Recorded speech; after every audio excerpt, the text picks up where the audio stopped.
2020 ମସିହାରେ କଟକରେ ଗୋଟିଏ ବାହାଘରକୁ ନେଇ ଖୁବ୍ ଚର୍ଚ୍ଚା ହୋଇଥିଲା, ଯାହାକି ପୁରା ନିଆରା ଥିଲା ଆଉ ଆଲୋଚନାର ବିଷୟବସ୍ତୁ ପାଲଟିଥିଲା। କଟକରେ ରହୁଥିବା ଲିଜାଙ୍କର ବିବାହ ବୟସ ହୋଇଯିବା ପରେ ବାପା ତାଙ୍କୁ ବାହା ହେବା ପାଇଁ ବାଧ୍ୟ କରୁଥିଲେ, ହେଲେ ତାଙ୍କ ମନରେ କ'ଣ ଥିଲା କେଜାଣି ସେ ରାଜି ହେଉନଥିଲେ। ଶେଷରେ ସେ ଗୋଟିଏ ସର୍ତ୍ତରେ ରାଜି ହେଲେ କି ଯେଉଁ ପିଲା ତାଙ୍କର 3ଟି ପ୍ରଶ୍ନର ଉତ୍ତର ଦେଇପାରିବ ସେ ହିଁ ତାକୁ ବାହା ହେବେ। एकथा शुणी विरक्त हेबा छड़ा बापांक पाखरे आउ किछि उपाय नथिला। शेषरे जनक परे जणे एमिति 7 जण पिला लिजांकु देखिबाकु आसी प्रश्नर सम्मुखीन हेले सत, किंतु केही भी ताक प्रश्नर सठिक उत्तर देई पारिलेनी। बापांकर चिंता बढ़ुथिला। प्रतिदिन से मंदिर जाई ठाकुरंक पाखरे गुहारी करुथिले। किछि दिन परे अष्टम पिला आसिला। ताकु भी समान प्रश्न पचारिले लिजा। से पिला 2टी प्रश्नर उत्तर पूरा सठिक देला, हेले जेतेबेले तृतीय प्रश्न सुनिले तो तेबे कौन थिला से प्रश्न आउ से पिला सहित लिजांकर विवाह हेला ना हेलानी। काहेकि लिजांकर विवाह 2020 मसीहारे कटकरे चर्चा सृष्टि करिथिला। एक एमिति कहानी आपण सुनिले भी, तेणु कहानी को पूरा देखंतु आ वीडियो को लाइक शेयर कर दियंतु। जो माने कमेंट रे ना सहित जागा ना लिखिबे सेमानक ना परवर्ती वीडियो रे घोषणा हेबो। कटकरे जीवन बाबू निज परिवार सहित रहउथिले। 2 झियो और गोटिए पुओ आ पत्नी को नहीं ताक संसार चलीथिला। लिजा थिले बड़। यह भितरे तांकर रेभेन्सा रे ग्रेजुएशन सरीथिला आउ से पीजी करिया पई प्रस्तुत हेउथिले। हेले जीवन बाबू लिजांकर विवाह चिंतारे थिले, कारण मध्यवित्त परिवार रे झीर विवाह को नहीं बापांक मन रे बड़ चिंता थाए, किंतु लिजा विवाह को नहीं सेते सीरियस नथिले। तेणु से बापांक कथा को टाली आसुथिले। एहा को नहीं बापा और झीक भितर असंतोष बढ़ुला। जेतेबेले जीवन बाबू लिजांक मनोवृत्ति को नहीं पूरा रागी गले। लिजा बाहाबा पई राजी होईगले सत, किंतु किछि शर्त थिला कि जेउ पुओ तांकर मात्र 3टी प्रश्नर उत्तर देई पारिबो से ताको ही विवाह करिवे। बापा भाबिले कि से जहाँ भी हो लिजार विवाह कईदेवी। सही शर्तरे से राजी होईगले आउ पुओ देखिबा आरंभ करिदेले। जीवन बाबू जो पुओ मानकु ठीक करुथिले से पुओ माने लिजा को देखिबा सहित तांको सहित कथा हेउथिले। लिजा सेमानकु प्रश्न करिबा आरंभ करि देउथिला। प्रथम प्रश्न थिला कि तमे तम जीवन रे केते जनक सहित संपर्क गढ़ी पारिछ। समस्ते अलग अलग उत्तर देउथिले। किए कहउथिले मो जीवन रे 3 जण आसीछंती, किए कहउथिले मो घा सहित भी संपर्क रखिनी। द्वितीय प्रश्न यह थिला कि प्रतिदिन स्त्री ठारू स्वामी कौन चाहिए। यही प्रश्न भी सठिक केही भी उत्तर दे पार नथिले आउ फेल हो जाउथिले। आउ तृतीय प्रश्न यह थिला जे मोर एमिति पिला दरकार जी कि थरे जदि कौन सी काम रे बसीगला तो सीधा काम सारी ही छिड़ा हब। यही 3टी प्रश्न लिजा समस्त को पचारुथिले, हेले जनक परे जणे केही भी ए प्रश्नर उत्तर दे पारु नथिले। फल लिजांक विवाह भी विलंब हेउथिला आउ एथिरे जीवन बाबू पूरा रागी जाउथिले। हेले तांकर भी किछि चारा नथिला, कारण लिजा पूरा जिद रे थिले कि जिए एसबु प्रश्नर उत्तर दे पारिबो ताकू ही बाहा हेबे, नहेले नाई। जीवन बाबू पुओ खोजी खोजी नयांत हो सारी। शेषे तांकर जड़े दूर संपर्कीय जड़े पुओर प्रस्ताव देले आउ से पिला पूरा चालाक चतुर बोली जीवन बाबू को जणाईदेले। जीवन बाबू को टिके आशा देखादेला। उभयों भितर परिचय दियानिया ठारू आरंभ करी कथबार्ता सरीला। से पुओ भी किछि कम नथिले। तांको ना थिला राजू।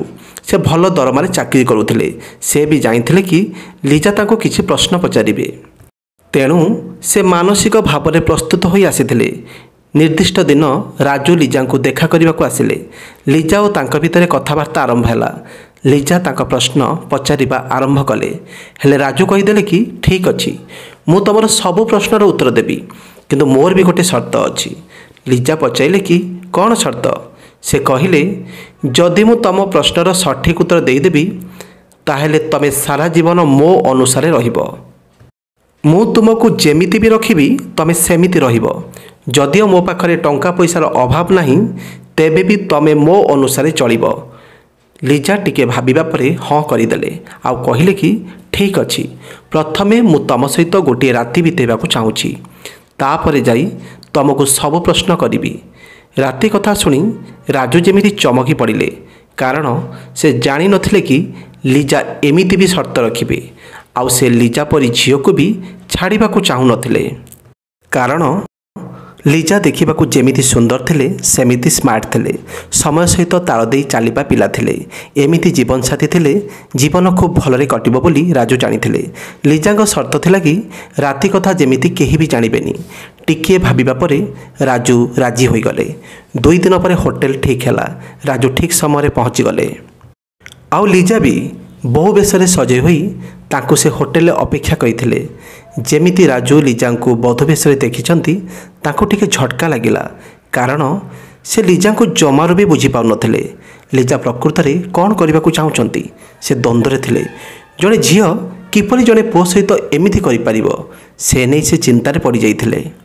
तो दर्शक बंधु कहानीटा पूरा इंटरेस्टिंग होगा जाउछि। आपण भिडियोटी को पूरा देखंतु जानिपारिबे लिजा कहीं गोटे राति राजू सहित बीतेबा चाहूले। जानिले आपण भी चकित होइजिबे। भिडियो शेष में किए जितुछि आउ किए हारुछि आपण जानिपारिबे। राजू से रूम रे पहुँची लिजा को देखी जेमिति आश्चर्य होई गले। से रूम रे गोटे बेड थिला, नाइट लैंप लागिथिला। राजू जाई बेड पाखरे छिड़ा होई गले। लिजा तांको बेड उपरे बसिबाको कहिले। राजू बसिबा परे आरंभ हैला प्रश्न पचारिबा कार्य। लिजा कहिले, प्रथम प्रश्नर उत्तर देई न पारिले तुमको होटेल छाड़ी जीवाको पड़िबो। सेठू से राजू को पचाइले कि आज पर्यंत तमे केते जनक सहित संपर्क रखिछ। एथिकी सुनी राजू हसिले आउ कहिले कि तम मन केवल पुओ को भ्रमित करने चाहूँगी। आज जाए जेते लोक भी मो संस्पर्श रे आसिछंती समस्त सहित संपर्क रखिछि। लिजा पचारिले एमिति केमिति होई पारिबो। राजू कहिले, से छोट हुंतु कि बड़ मो समस्त सहित संपर्क रखिछि। लिजा व्यस्त होई कहिले, कौन कौन कहि जाउछ तमे, एटा केमिति संभव। सेठू राजू कहिले कि हाँ, मो काहाको भी व्यवहार खराब करेनी। मु जहाँ सहित भी मिसे समस्त सहित संपर्क रखा चेष्टा करे। मो व्यवहार पाई समस्ते मते भल पाई जाती।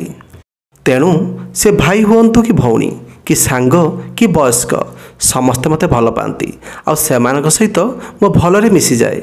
राजू को एमिति चालाक उत्तर शुणी लिजा भी चुप हो गले। पुणी द्वितीय प्रश्न पचाइले कि प्रतिदिन स्त्री स्वामी ठारू कौन चाहे। राजू कहिले, ये कि प्रश्न। स्त्री सबुबले स्वामी ठारू भल पाइबा चाहे, ना कि राग। अर्थात स्त्री चाहे कि तार प्रत्येक कथारे स्वामी न लगी ताको अधिकरू अधिक भल पाऊ। एमिति कले से संसार रथ ठीक रे चली थाए। आउ एइटा प्रति झीर स्वप्न थाए। राजू को उत्तर रे लिजा भी खुशी होई गले। सेठू राजू पचाइले कि एबे तृतीय प्रश्न पचार। लिजा कहिले कि मते एमिति पुओ दरकार जी कि थरे बसी जिबा परे पूरा काम सारिकी उठू। कौन सेटा कुह। राजू टिके चिंता कले। से भी कम चालाक नथिले।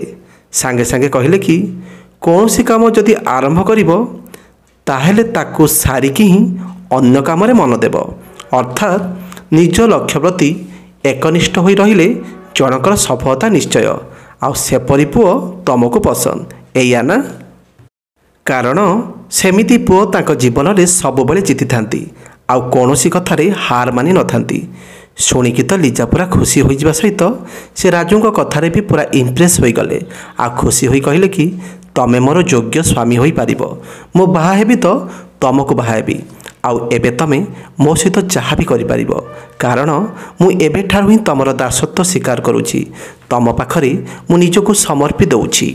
हेले राजू कहिले कि ठीक अछि, मु जदि तम सहित एबे किछि करिकि भी छाड़ीदेवी ताहले कौन हेबो जानी पारुछ तो। जड़े झीर चरित्र ही तार सबकिछि। तेणु तुम पूरापूरी उत्साहित हेबा आदौ ठीक नुहे। तमे एबे मोर 3टी प्रश्नर उत्तर देव। जदि उत्तर दे पारिबो ताहले मु तुमको विवाह करिबी, नहेले करिबिनी। सेठू लिजा कहिले कि ठीक अछि, पचार। राजू कहिले कि मते एमिति झील दरकार जी कि सोई पड़िबा परे आउ उठे नाही। कौन यार अर्थ। लिजा मुंड टिके गोलमाल हो गला। कहिले एइटा केमितिका प्रश्न।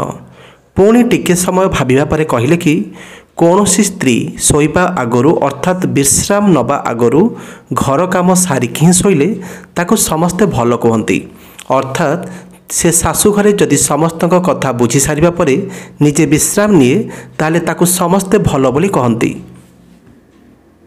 ତାପରେ ରାଜୁ ପଚାରିଲେ, ରାତିରେ ଶୋଇବା ସମୟରେ ସ୍ତ୍ରୀକୁ ସ୍ୱାମୀ କ'ଣ କହିଥାଏ? ଲିଜା କହିଲେ କି ସ୍ୱାମୀ ତା ସ୍ତ୍ରୀକୁ ଢେର ସାରା ଧନ୍ୟବାଦ ଦେଇଥାଏ ଆଉ କହିଥାଏ ଯେ ମୋ ଅନୁପସ୍ଥିତିରେ ତମେ ମୋ ପରିବାରର ସବୁ ସଦସ୍ୟଙ୍କ ଖୁବ୍ ଭଲରେ ଯତ୍ନ ନେଉଥିବାରୁ ବହୁତ ବହୁତ ଧନ୍ୟବାଦ। ରାଜୁ କହିଲେ, ଠିକ୍ କଥା। ପୁଣି ରାଜୁ ତୃତୀୟ ପ୍ରଶ୍ନ ପଚାରିଲେ କି ସନ୍ଧ୍ୟାବେଳେ ସ୍ୱାମୀ ତାର ସ୍ତ୍ରୀକୁ କ'ଣ ଦେଇଥାଏ? ଶୁଣିକି ଲିଜା ଟିକେ ହସିଦେଲେ ଆଉ କହିଲେ କି ଯେତେବେଳେ ସ୍ୱାମୀ ତା ସ୍ତ୍ରୀ ସହିତ ସନ୍ଧ୍ୟାରେ ଏକାକୀ ବସିଥାଏ ସବୁବେଳେ ଭଲ ଭଲ ଉପଦେଶ ଦେଉଥାଏ। ସ୍ତ୍ରୀକୁ ଖୁସି କଲା ପରି ଭଲ ଭଲ କଥା କହିଥାଏ। ଶୁଣିକି ରାଜୁ ବି ଖୁସି ହୋଇଗଲେ। ଏମିତି କଥା କଥାରେ ରାତି ବିତିଗଲା ଆଉ ଭୋର 4ଟା ବାଜି ସାରିଥିଲା। ସକାଳ ହେବା ପରେ ଦୁହେଁ ଦୁହିଁଙ୍କ ଘରକୁ ଫେରିଲେ ଆଉ ପରଦିନ ହିଁ ଲିଜା ବାପାଙ୍କୁ ରାଜୁ ପସନ୍ଦ ବୋଲି ଜଣାଇଦେଲେ। ବାପା ବି ଖୁସି ହୋଇଗଲେ ଶେଷରେ ତାଙ୍କ ଝିଅ କାହାକୁ ଜଣକୁ ପସନ୍ଦ କରିଛି ବୋଲି। ତ ଦର୍ଶକ ବନ୍ଧୁ, ଯେତେବେଳେ ବିବାହ ପାଇଁ ପୁଅ ଝିଅଙ୍କର ମନରେ କେତେ କ'ଣ ପ୍ରଶ୍ନ ଉଠିଥାଏ, ହେଲେ ସେମାନଙ୍କ ପ୍ରଶ୍ନ ଉତ୍ତର ସେମାନଙ୍କୁ ମିଳେନି ବା ଆଜିର ରକ୍ଷଣଶୀଳ ସମାଜରେ ପୁଅ ଝିଅଙ୍କୁ ସେମିତି ସ୍ୱାଧୀନତା ମିଳେନି ପରସ୍ପରକୁ ଜାଣିବା ପାଇଁ, ଯାହାଫଳରେ ଅନେକ କ୍ଷେତ୍ରରେ ସେମାନଙ୍କ ପାରିବାରିକ ଜୀବନ ମଧୁର ହୋଇପାରେନି। ହେଲେ ଲିଜା ଆଉ ରାଜୁ ଖୁବ୍ ଚାଲାକ ଥିଲେ। ମାତ୍ର 3ଟି ପ୍ରଶ୍ନ ଦ୍ୱାରା ପରସ୍ପରର ପ୍ରକୃତି ଆଉ ଆଭିମୁଖ୍ୟ ଜାଣିସାରିଥିଲେ, ଯାହାକି ତାଙ୍କ ଭବିଷ୍ୟତ ଜୀବନକୁ ସୁନ୍ଦର କରିପାରିଛି। ଏବେ ସେମାନେ ଖୁବ୍ ପ୍ରତିଷ୍ଠିତ ହୋଇପାରିଛନ୍ତି, ସେମାନେ ଖୁବ୍ ଭଲରେ ଅଛନ୍ତି। ତ କାହାଣୀଟି କେମିତି ଲାଗିଲା? ପ୍ରକୃତରେ ବିବାହ ପାଇଁ ପୁଅ ଝିଅ ପରସ୍ପରକୁ ନିହାତି ଜାଣିବା ଦରକାର କି ନା କମେଣ୍ଟ ବକ୍ସରେ ମତ ଦେବେ। ଭିଡ଼ିଓ ଭଲ ଲାଗିଥିଲେ ଲାଇକ୍ ସେୟାର କରିବା ସହିତ ଚ୍ୟାନେଲକୁ ସବସ୍କ୍ରାଇବ୍ କରିଦେବେ। ବେଲ୍ ଆଇକନ୍କୁ ଅନ୍ କରିବାକୁ ଭୁଲିବେନି। ଆମେ ଆପଣଙ୍କ ସହିତ ଯୋଡ଼ି ହୋଇ ରହିଛୁ। ଅପେକ୍ଷା କରନ୍ତୁ ଆଉ ଏକ ସୁନ୍ଦର କାହାଣୀକୁ।